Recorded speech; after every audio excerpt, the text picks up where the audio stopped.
జీవితంలో ఎత్తుపల్లాలు సర్వసాధారణం. కటిక దరిద్రుడైనా పట్టుదలతో పనిచేస్తే కోటీశ్వరుడు కావచ్చు. ఎంత డబ్బున్న వారైనా జీవితాన్ని నిర్లక్ష్యం చేస్తే దరిద్రుడిగా మారవచ్చు. ఆదిలాబాద్ జిల్లా పిప్పల్కోటికి చెందిన వెంకటస్వామి అనే వ్యక్తి 30 ఏళ్ల కిందట ఓ నిరుపేద యజమాని ఎగతాళిని ప్రేరణగా తీసుకుని ఇప్పుడైనా కోటీశ్వరుడిగా మారాడు. ఆధునిక పద్ధతిలో వ్యవసాయం చేస్తూ మట్టిని ముడితే బంగారం అవుతుందని నిరూపించారు.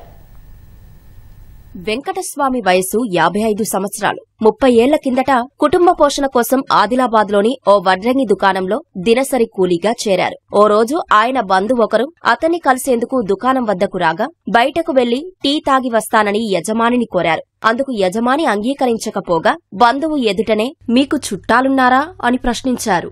కళ్లల్లో నీళ్లు తిరిగిన వెంకటస్వామి అదే రోజు పని మానేశారు. తనే యజమానిగా మారి కుట్టు మిషన్ దుకాణం తెరిచి మరో 5గురికి ఉపాధి కల్పించారు. అంచెలంచెలుగా ఎదుగుతూ 2019లో ఆదిలాబాద్లోని కేఆర్కే కాలనీలో ఓ ఫామ్ హౌస్ ఏర్పాటు చేశారు. సేంద్రియ ఎరువులతో ఆధునిక పద్ధతిలో సాగు చేయడం ప్రారంభించారు. ఇప్పుడది ఫలాలు అందిస్తున్న కల్పతరువుగా మారింది. ఫామ్ హౌస్ తో పాటు కుట్టు మిషన్ పనిని నిర్వహిస్తున్న వెంకటస్వామి పలువురికి ఆదర్శంగా నిలుస్తున్నారు. టైలర్ వృత్తిని నమ్ముకొని టైలర్ పని చేస్తున్నాను. నేను చిన్నప్పుడు వడ్ల పని చేసేవాడిని. మధ్యాహ్నం పూట రిలేషన్ అతను వచ్చిండు. టీ తాగడానికి వెళ్తాను అంటే అతను "మీకు కూడా చుట్టాలు ఉంటారా?" అన్న దీంతో పట్టుదలతోటి ఓహో మా అంటే పని చేసే వ్యక్తికి చుట్టాలు ఉండారా ఆయన అనడం వల్ల నేను ఈరోజు ఈ స్థాయికి ఎదిగాను.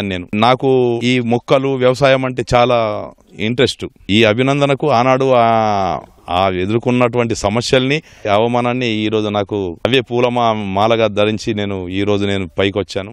వెంకటస్వామి తన 2 కుమారులను ఉన్నత చదువులు చదివించారు. పెద్ద కుమారుడు సాఫ్ట్వేర్ ఉద్యోగి కాగా చిన్నబ్బాయి హైకోర్టులో అడ్వకేట్. సెలవుల్లో వారు ఇంటికి వస్తూ వ్యవసాయ క్షేత్రంలో పనిచేస్తూ తండ్రి అడుగుజాడల్లో నడుస్తున్నారు. ఫామ్ హౌస్ లో వచ్చిన ఫలాలు, కూరగాయలు ఇప్పటి వరకు ఎవరికీ విక్రయించలేదు. ఉచితంగానే ఇస్తున్నట్లు తెలిపారు. నేను పీజీ వరకు మా నాన్నగారు చదివించారు. తర్వాత పీజీ తర్వాత డిఫరెంట్ కోర్సెస్ నేర్చుకుంటూ స్వయం కృషితో మా నాన్నగారిని చూసుకుంటూ ఒక సాఫ్ట్వేర్ కంపెనీలో చేస్తున్నాను. తర్వాత నేను ఒక స్టార్ట్అప్ అనేది ఓపెన్ చేశాను మెల్లమెల్లగా. అక్కడ ఉన్నా కూడా ఇక్కడికి వచ్చినప్పుడు సెలవులలో మేము కూడా చిన్న పనులు సహాయం చేస్తుంటాం. మా నాన్నగారు చిన్నప్పటి నుంచి కష్టం అంటే ఏంది ఏది తెలియకుండా పెంచారు. తను కష్టపడి ఉన్న దానికి మేము ఈ రోజు ఇంత స్థాయిలో ఉన్నామా అంటే దానికి మా తండ్రి గారే. ఈ హాలిడేస్ కి ఇలా వచ్చినప్పుడల్లా మా నాన్నగారితో పాటు మేము మా కుటుంబ సభ్యులం అందరం కలిసి ఒక వర్కర్ లాగా మేము కూడా చేస్తూ ఏ స్థాయిలో ఉన్నా కూడా ఫ్యామిలీ అంతా కష్టపడి రోజు ఇలా ఉంది అంతే. మరి కష్టజీవితోటే కష్టం పడే 2 కొడుకుల్ని మంచిగా చదివించాడు. ఒక కొడుకేమో ఇంజనీర్, ఒక కొడుకేమో హైకోర్టు అడ్వకేట్ గా పనిచేస్తున్నాడు. కష్టం చూసి బాధపడద్దు.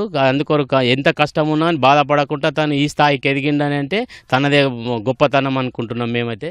మనిషి అన్నాక ప్రశంసలు విమర్శలు ఎదుర్కోవడం సర్వసాధారణం. ప్రశంసలు వచ్చినప్పుడు పొంగిపోకూడదు, విమర్శలు వచ్చినప్పుడు కుంగిపోకూడదు. స్వశక్తిపై ఆధారపడి సానుకూలంగా ఆలోచిస్తే అనుకున్నది సాధించవచ్చు, సమాజంలో ఆదర్శంగా నిలవచ్చు. దానికి వెంకటస్వామి ఉదాహరణ కాదంటారా? ఆలోచించండి. కెమెరామెన్ కిరణ్ తో మణి, ఈటీవీ న్యూస్, ఆదిలాబాద్.